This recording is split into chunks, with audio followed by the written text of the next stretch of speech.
متعلق مسائل اغا شروع دی نن اغا مسئلہ بیان د اغا عذرونو چې د هغې په وجه انسان روجه خوړی شي.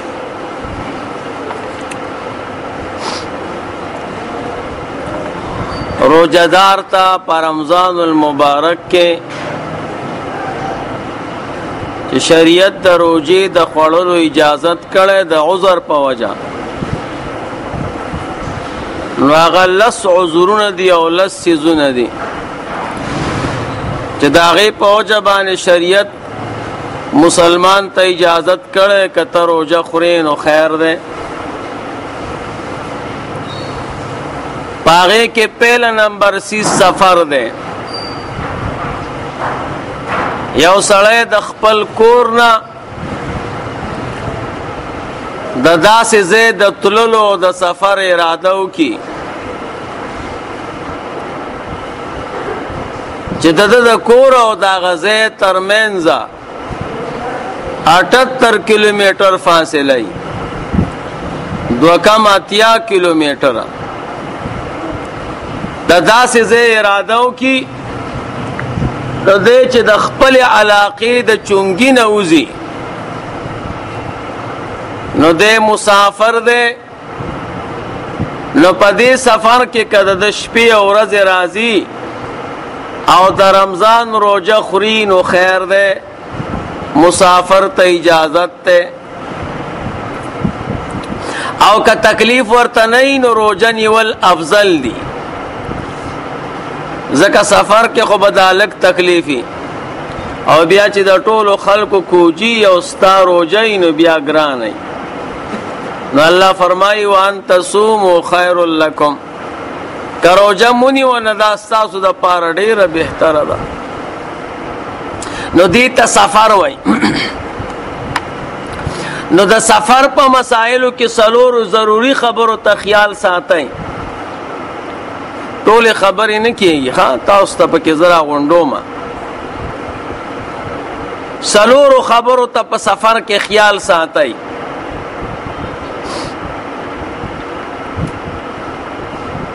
سړی چې د ورځې په سفر وځي،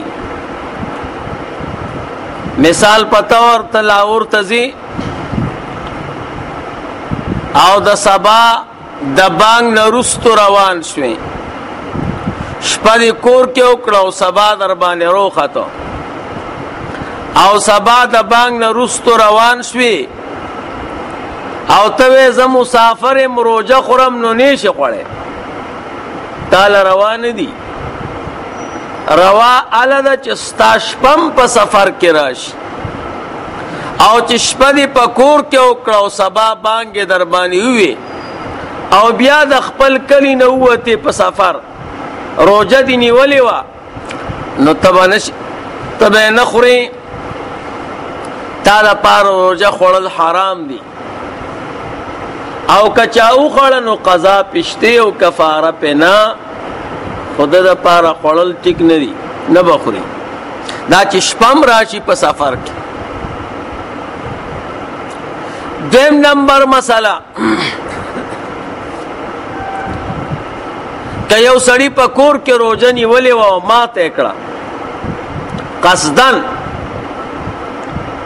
او بیا وروستو مسافر شو نو ده باندې قضا هم شته او کفاره هم پې شته. په دې سفر باندې دا کفاره نه ختمیږي. هغه مخکې مسله دا وه چې اول یې سفر وکړه وروستو یې ماته کړه نو بیا قضا پې شته او کفاره نه. او دا مسله دا ده چې اول روجه ماته کړه بیا مسافر شو. دریم نمبر، که یو سړي په اول د ورځې کې خوراک وکړه معنا روجه قصدن وخوړه او بیا وروستو څه مجبوریت پیښ شو په سفر باندې، یا چا په زور ځان سره روان که یا بیماری وغیره پیښه شوه، نه په دې سفر باندې یا په خپل اختیار لاړه، نه په دې سفر باندې د ده نه کفاره کټ کېږي که نه، نو نه کفاره هم پې شته او قضا هم پې شته. دا رستو چې سفر کوي اگر کبل سړی په زور بوزي نو دا کار نه کوي. څلورم نمبر مسله که یو سړی په رمضان المبارک کې سفر وکړو مسافر شو او بیا خپل کور ته راغی څه څیز ته پاتې شوی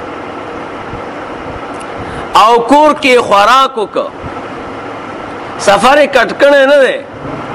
چابیانې وغیره څه څیز ته پاتې شوی دی او کور ته د هغې دپاره راغی واپس ځي او د په کور کې خوراک وکړو نو قضا به هم راوړي او کفاره هم پې شته ځکه دی چې واپس شه که نه نو دې سره د سفر ختم شو. نو دا پهله سیزو.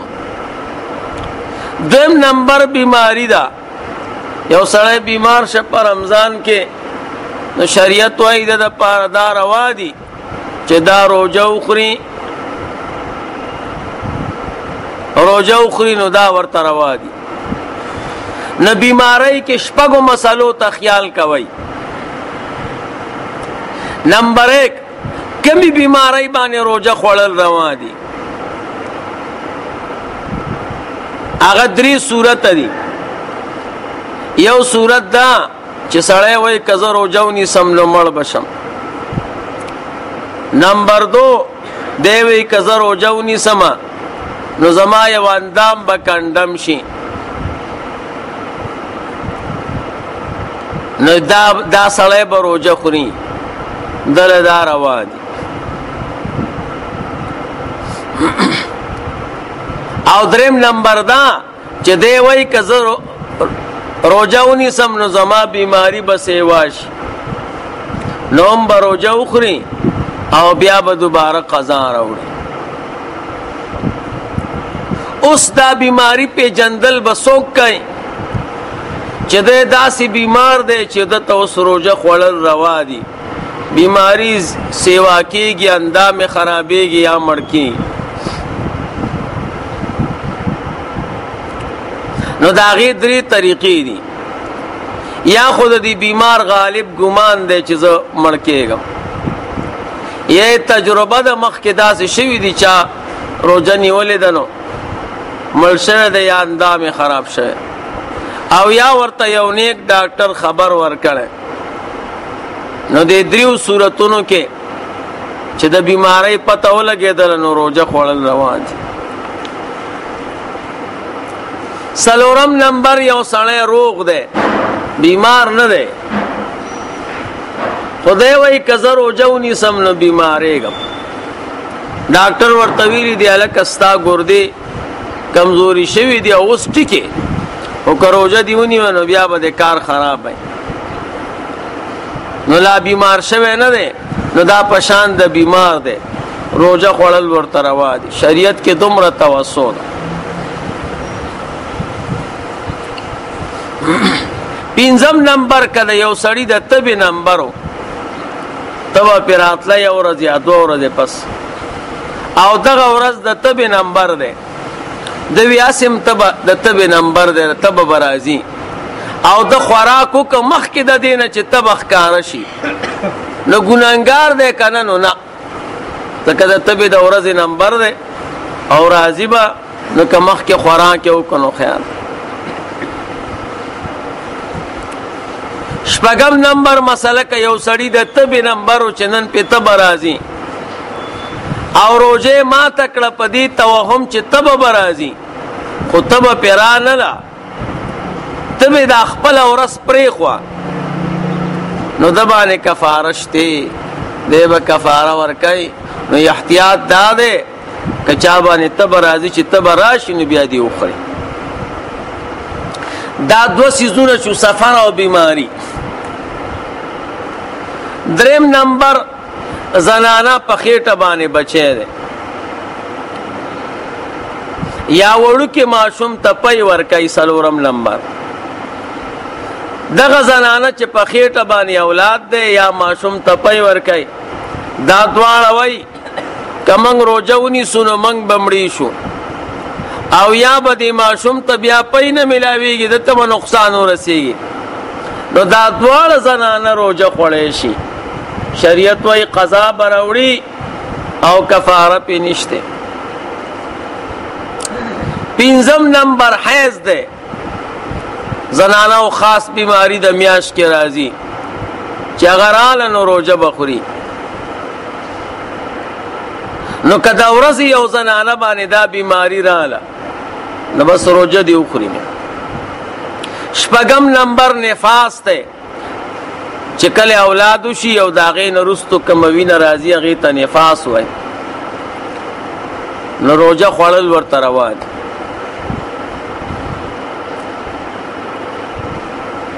دې کې دریو مسلو ته خیال کوئ. یو مسله دا چې د ورځې زنانه باندې بیماری راله یا اولاد وشه نو بس په همغه ورځ روټۍ خوړلی شي، روژه خوړلی شي. دویم نمبر مسله دا که یو زنانه روژه ماته کړه او د دې وجې نه یې ماته کړه چې نن غرمه یا ماسپښین به راباندې بیماري راځي، د هغې ورځ ده او ټوله ورځ تېره شوه او بیماري پرې رانله، نو قضا به هم ورکوي او کفاره هم پې شته. دریم نمبر دا که یو زنانه د بیماری نه د شپې پاکه شوه او دا داسې زنانه وه چې د دې بیماري به 10 ورځې راتله، د دې زنانو په بیماری کې خپل ټیمونه دي، نو که داسې زنانه وه چې د هغې بیماري 10 ورځې راتله، 10 ورځې برابر شوې او د شپې پاکه شوه، نو څه به کوي؟ روژه به نیسي د سبا نه، بس روژه به ونیسي یقینا، ځکه دا بیماری د 10 ورځو نه سیوا ده نه نو. او که د 10 ورځو نه کمه بیماری کمه وه او زنانه پاکه شوه د بیماری نه 10 ورځې نه دي برابر، نو اوس به ګورو که دې د شپې دومره زمانه لاندې کړه چې غسل پکې وکړي او یو سکند یا یو منټ پکې تیر شي او وروسته یې د سهار بانګ وي، نو روژه به نیسي. او که نه څومره زمانه چې د غسل ده نو یا دومره یا د دې نه یو منټ سیوا تیر شوی نه و چې بانګې وي، نو بیا به روژه نه نیسي. یو مشهوره مسله ده، زنانو د میاشتې بیماری د 10 ورځو نه سیوا نه وي، 10مه ورځ باندې چې د زنانو بیماری پاکه شي نو دا کم زمانه کې چې غسل کوي دغه زمانه د غسل په پاکۍ کې حساب ده. معنا که په دې غسل کولو باندې ته روژه لاړه قضا به راوړي او که مونځ یې ونه که قضا به راوړي، او که بیماری د 10 ورځو نه کمه وه نو بیا زمانه د غسل په حیث کې حساب ده. که دې غسل کولو باندې تی مونځ قضا شه نو د دې مونځ قضا پې نشته، یا روژه ته لاړه نو روژې قضا پې نشته. دا مشهوره مسله ده. د علماو کې یو عالم دی خلف ابن ایوب رحمه الله نوم دی، هغه خپل بچی لېږلی و بخارا ته او 50,000 درهم یې ورکړي اشرفی، وایي بچیه سبق ووایه. نو هغه لاړه واپس راغی، وایي څنګه راغلې؟ وایي پیسې ختمې شوې. وایي سبق دې د دې نه وي؟ وایي یو مسله مې زده کړه. وایي کومه مسله؟ وایي دا مسله چې زنانه د بیماری نه پاکه شي 10 ورځې پوره، نو زمانه د غسل دا په پاکۍ کې حساب ده، نو که د غسل په وجه باندې تی مونځ قضا شو نو مونځ به کوي. او زنانه د بیماری نه پاکه شوه د 10 ورځو نه کم، نو زمانه د غسل په حیث کې حساب ده. لار ورته وی والله ما ضیعت عمرک یا بنیه، قسم دې که دې عمر ضایع کړی. 50,000 اشرفی باندې یو مسله زده کړې وه، پلار وی کمال دې کړی. خلکو سره د دین داسې قدر.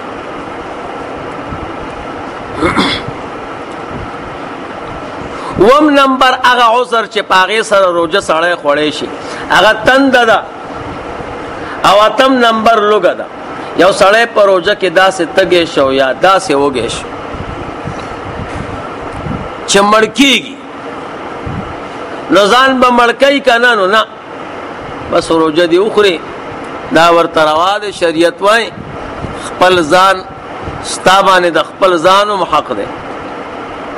نو کله داسې تند سړي باندې ولګي داسې لوګه چې مړ کېږي او زمونږ او ستاسو مړ کېدل یا لکه مړ شوم داسې نه چې صحیح مړ کېږي چل مل ونه کوي نهم نمبر هغه عذر چې د هغې په وجه باندې سړی روژه خوړی شي هغه بوډاوالی دی عمر د انسان سیوا شي نو بیا شریعت ورسره ګزاره کوي هغې ته شیخ فانی وایي شیخ فانی هغه چاته وایي چې ورځ په ورځ کمیږي اندامونه یې کمیږي او کمزوری کېږي تر دې پورې چې مړ شي نو د دې دپاره او دغه رنګې زنانه بوډۍ زنانه هم دا حکم دی نو هغې دپاره دا مسله ده چې دغه بوډا سړی او بوډۍ زنانه به روژه خوري او د هرې روژې به دې وخت کې 100 روپۍ ورکوي 100 روپۍ به ورکوي دویم نمبر مسله په دې کې دا ده دغه فدیه چې ورکوي دا 100 روپۍ د ده خوښه ده که د رمضان په اول کې ورکوي ټولې روپۍ 3000 نو هم ډېره ښه ده او که یې خوښه شي نو چې کله رمضان تیر شي نو بیا دې ورکړي روزانه هم ورکولی شي دریم نمبر مسله که یو بوډا سړي ته شریعت وي چې زه ته روژه خوره کمزوری دی او الله ورته صحت ورکړه او بدن یې برابر شه روژې نیولی شوه نو ده چې کومې پیسې ورکړي د روژو نو د هغې به څه کېږي نو هغه پیسې ثواب شو صدقه شوه او روژې به نیسي څلورم نمبر که یو سړي باندې روژې دي د قسمونو یې خوړلي دي او د هغې روژې دي پې یا یې څوک وجلی دی کفاره د قتل ده پې دا مسائل به انشاءالله خپل ځای کې راشي نو د قسمونو روژې دي پې او د قتل کفاره د هغې روژې دي او بیا بوډا شو هغه روژې لا نیولې نه دي نو اوس به څه کېږي اوس به هم د هغه روژو 100 روپۍ ورکوي نه د قسم روژې چې دي یا د وجلو روژې چې دي که ته مړ کېږي او بوډا کېږي او کمزوری کېږي هم نیسي به هغې کې فدیه ورکول نشته او که یو سړي باندې روژې د زهار دي دا به انشاءالله راشي که عمر بقاو زهار دي ته وایي یو سړی ښځې ته وایي ښځې ته زما د مور غوندې زما د خور غوندې یا مونږ او تاسو وایو په ما دې ښځه خور او موري نو خپلې خور ته خپلې ښځې ته نسبت د خور کول یا د مور یا د ترور د هغې زنانه کول چې د هغې نکاح تا سره نه کېږي دې ته زهار وایي نو ته به شپېتو مسکینانو ته روټۍ ورکړې غلام به ازادی سو غلام نشته شپېتو مسکینانو ته به روټۍ ورکړې که نه بیا به 15 روژې نیسې اوس دا څیزونه اکثر دا بوډاګان کوي کور کې جګړې کوي نو ښځو سره په دې مسله راشي او خو شیخ فانی دی او روژې نشي نیولی نو څه به کوي دی به د هرې روژې 100 روپۍ ورکړي نو کمې روژې چې د کفارې د زهار دي نو د هغې په باره کې بیا پیسې ورکولی شي یا یو سړي د رمضان روژه قصدن خوړلې ده نو یو 15 روژې به نیسي یو به قضا راوړي او 15 روژې خو دی غریب بوډا شو هغه 15 روژې نیولی نه شي نو د هغې کفاره به ورکوي که نه او ورکوي به 100 روپۍ ورځ به ورکړي خو د قسم او د وجلو والا کفاره هغې کې به پیسې نه ورکوي به روژه نیسي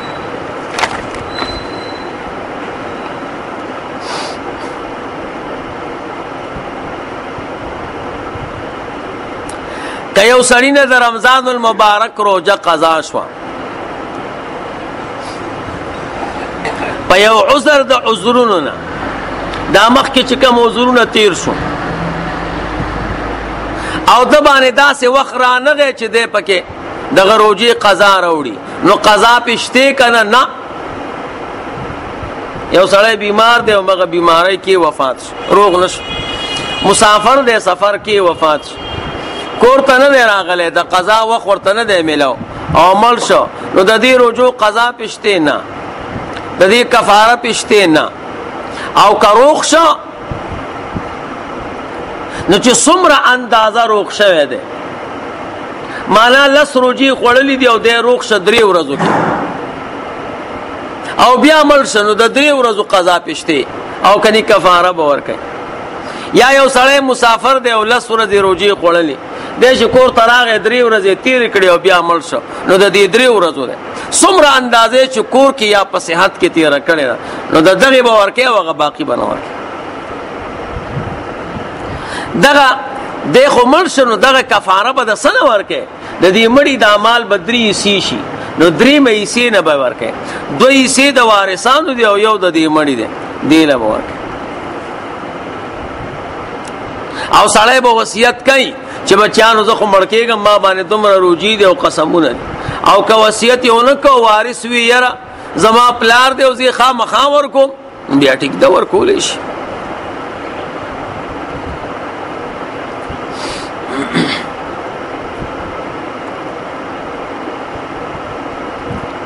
او که وارث وایي زه د خپل پلار نه او رشته دار نه روجه نیسم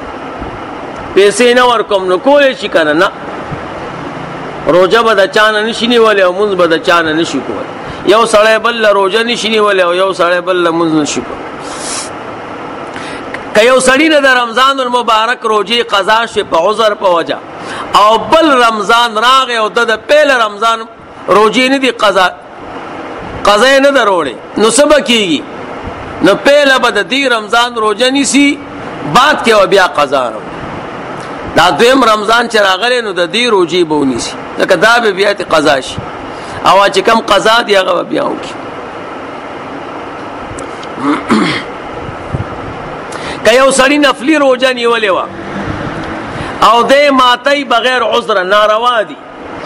نفلي روجه دي نیولې د عذر نشته او تی ماتی نو دا حرام کار دی 10 نمبر هغه عذر چې د هغې په وجه سړی روجه خوړی شي هغه میلمستیا ده خدا یاد ساتئ چې میلمستیا عذر دی نفلی روجه کې فرضی کې نه ګورئ چرته میلمانه شو یو فرضي روجه دي نیولي یا قضا یا کفاره وغیره او ته وایې زه میلمه یم نو ته نشي خوړی نفلي روجې دپاره دا عذر دی خدا اله چې د کور والا په دې خفه کېږي بعضې کور والا دا وایي چې ته نفس عزیري وکړه که خوراک نه کې نو خیر دی باید سړی داسې چې په خوراک نه کولو خفه کېږي نو چې نه خفه کېږي په خوراک نه کولو خفه کېږي نو بیا روجه خوړی شي نفلي علما ویلي دي ښه خبره دا ده یو سړي نفلي روجه ونیوه او د چا میلمه شو نو دی به خوري که نه وایي ښه فیصله دا ده دا نفلی روجه نیونکی سړی که په ځان اعتمادي چې زه دا نفلی روجه وخورم نو بیا قضا یې راوړی شم نو ودې خوري او که په ځان اعتماد نه وي که هغه کوربه ته نقصان هم رسېږي خدای به یې خوري نه لکه بیا پې واجب دی دوباره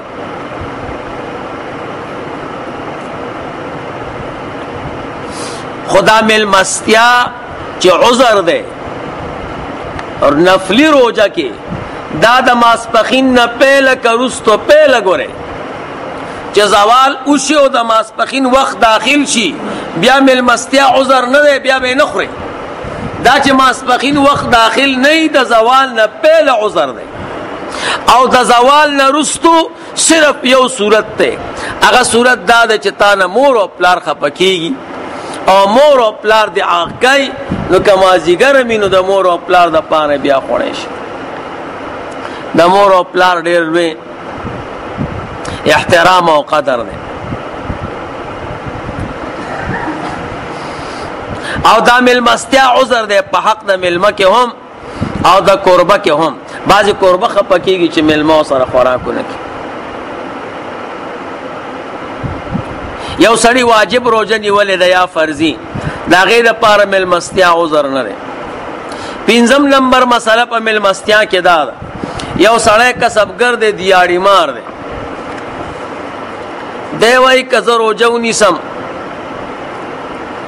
نو زه بیا کسب نشم کولی دیاړي نشم کوله او که دیاړي نکوم نو زما بچي اوږي پاتې کېږي زما کور کې سشتنه نو دا فقیری او محتاجی او د بچو وږي کېدل